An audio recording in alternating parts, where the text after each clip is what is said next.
France has summoned the Italian ambassador over what it reportedly calls hostile remarks made by the country's deputy prime minister.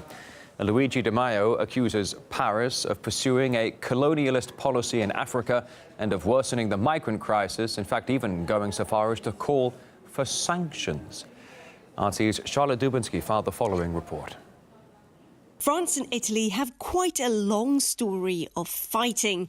As EU elections edge closer, the two countries are increasingly looking to bolster their allies and to drown out the rivals.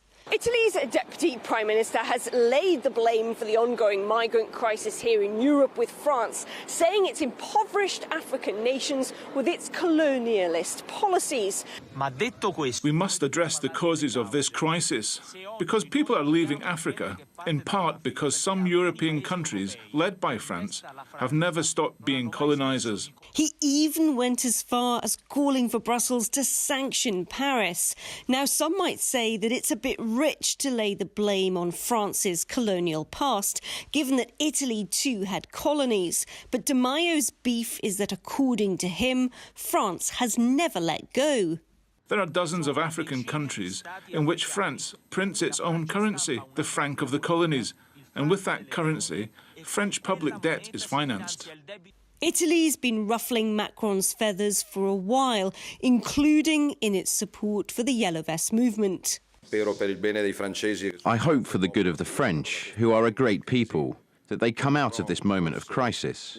Macron was a laboratory-invented product to stand in the way of any change on the horizon. That seems obvious to me now.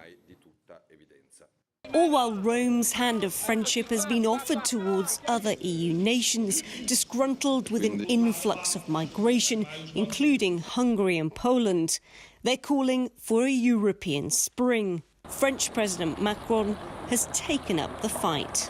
It is indeed clear that today there is a strong opposition between nationalists and progressives. And I will not give anything away to nationalists and to those who deliver this hate speech. And so if they wanted to see me as their main opponent, they are right.